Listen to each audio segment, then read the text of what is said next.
miaraka antsika rehetra amin'ny anaran'i Jesosy ilay tompon'izao rehetra zao. Ao ny andro anariana. Izay indray ry havana ny lohatenin'ity vidéo manaraka ity. Tenin'Andriamanitra izay voasoratra any amin'ny toroteny toko 7 andininy 5 izay lohateny izay. Ambaranao manao hoe ao ny andro anariam-bato ary ao ny andro anangonam-bato. Ny bokin'ny mpitoroteny dia tena mampianatra antsika fahendrena lalina. Ary amin'ny teny ity dia te-hitarika ny saintsika satria be dia be ny olona no tia manangonangon-javatra. Ary ilay fanangonangonan-javatra dia tena lasa miteraka zavatra be dia be mihitsy. Indraindray manko tsika ohatrany hoe misy zavatra tsy fohin'ilay olona. Mety ho tavoahangy io, mety ho harina plastika io, mety ho bokiboky io, mety ho zavatra elektronika io, na dia zavatra efa tsy miasa intsony ara dia angonongonon'ny olona ilay izy. Mety ho lamba ihany koa izany. Isan-karazany mihitsy io zavatra izay hoe tian'ny olona angonongonona eo. Dia mety antony mahatonga ny olona manangona ihany koa dia satria mieritreritra izy hoe mbola misy lavako an'ity ny aoriana any. Tsy mbola fantany izany hoe inona ny lavany azy fa dia tehiriziny eo fotsiny aloha ilay izy. Dia angoniny eo fotsiny aloha ilay izy. Na dia zavatra ohatrany hoe fa tsy dia tena miasa intsony ary. Dia tahaka an'izany koa mety misy falahiana koa hoe sao dia tsy hanana ny ampy any aoriana any dia tehiriziko angonoko aby daholo ilay zavatra rehetra. Izany hoe mety misy tahotra koa zany ao ambadik'ilay fanangonana sy ilay fitiavana manangonangona be tsy mieritreritra hoe hanary izay mihitsy. Tadio tsara fa raha ilay tenin'Andriamanitra tao jerevantsika dia izao hoe misy fotoana zany anao tena hoe manangona fa misy fotoana koa anao tena hoe manary ary tena hoe andro anariana. Ny antony dia izao lasa miteraka olana be io ry havana. Lasa miteraka olana be io. Ohatra fotsiny zao raha miara-miaina amina olona ianao ka tia manangonangon-javatra ianao dia lasa miteraka olana ilay izy. Olana anatin'izany ohatra ny loto. Izay ny voalohany indrindra. Ny fikorotanana. Fa dio tsara fa ny tenin'Andriamanitra amin'ny Korintana voalohany toko 4:7 andininy 7:30 dia milaza fa ny Andriamanitsika dia tsy Andriamanitry ny fikotranana fa Andriamanitry ny fiadanana. Izany hoe tsy Andriamanitry ny korotana fa tena Andriamanitry ny filaminana io Andriamanitra izay ivavahantsika io. Ka ianao rehefa tian'ilay manangonangon-javatra be dia be io na boriboritra na taratasy na ohatran'izany lasa be korotana ianao. Izay koa zany tadio. Dia ohatran'izay koa ilay resaka ara-pahasalamana ao anatin'ilay izy daholo. Dia lasa tsy mahatamana ilay toerana. Lasa tsy mahatamana indraindray sasany tena tery mihitsy. Lasa misy fofona, misy zavatra samihafa mety ho aterak'izay raha ohatra tsika tsy manana ilay fahendrena koa hoe hanary. Ary tena mila manana izay fahasahiana manary izay tsika. Misy moa aretina. Misy hoe syndrome de Diogène zay tena aretina mihitsy izy io. Ary rehefa tratran'ny olona tena mampalahelo mihitsy fa tena lasa mitsikina fako. Lasa tia mijerijery eny amin'ireny fakofakon'olona ireny dia manangona. Mampiditra ao an-trano foana dia mampiditra dia ohatran'izao ahitantsika amin'io sary io zany misy olona tena manana aretina ohatran'izao mihitsy vokatry ny hoe fitiavana manangonangona fa tsy fanana fahasahiana manary mihitsy.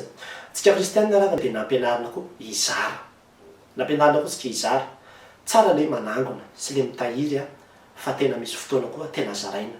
Raha manana akanjo ianao be dia be dia tianao angononao fotsiny ilay akanjo nefa akanjo efa tamin'ny 20 taona lasa dia ohatrany hoe tsy fonao ilay izy fa ny tena tsara ry havana dia ny hoe mahita an'iny akanjo iny anaovan'ny olona mahasoa ny hafa ilay izy.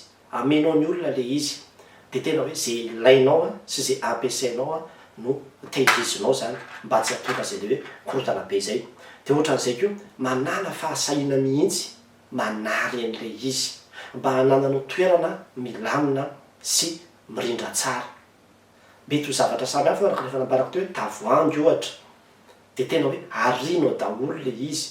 Mety ho boaty io, mety ho baoritra io, mety zavatra amin'ny plastika io, mety zavatra isan-karazany io dia any aoriana any rehefa mba misy indray fotoana ilavana an'ilay izy dia amin'izay fotoana izay no mijery zany. Fa tsy hoe ho ana occasion kely anankiray izay mety tsy hisy akory no anangonanao zavatra be dia be mikorotana ao anatin'ny tokantranontsika ao. Dia ohatran'izay koa azo atao tsara koa ny fahatelony hoe ho vao endrika ilay izy, omeo endrika hafa zany. Raha ohatra zany zao ka misy tavoahangy maromaro ohatra ka tsy miasa intsony ilay tavoahangy dia izany hoe tsy tiako harino reto dia varavaratsiny arany asivo endrika hafa zany ametrahana. Ohatra hoe andeha reto tavoahangy reto ho ataoko fefy. Anaovako fefy na voninkazo.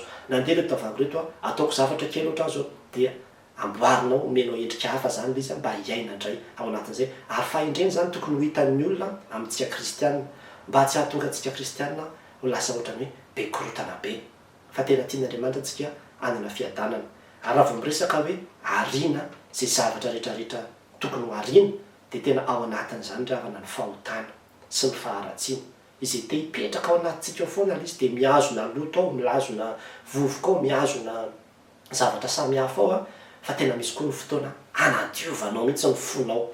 Misy fotoana anadiovanao ny fonao dia anarianao an'izay rehetrarehetra fa io toe-tsaina hoe tia manangona sy mihazona foana amin'ny zavatra rehetrarehetra mihitsy io hatramin'ny vola indraindray koa dia misy olona tonga amin'izany hoe tiany fotsiny mahafantatra hoe manam-bola be ao amin'ny banky izy dia tsy mampaninona azy mihitsy na mahita olona izy hoe tsy mihinan-kany na sahira na mijaly tsy ohatran'izany fa ny mahafinaritra azy fotsiny dia le hoe izy manam-bola be ao banky dia ohatrany hoe izay ny sécurité, izay ny fahafinaretany.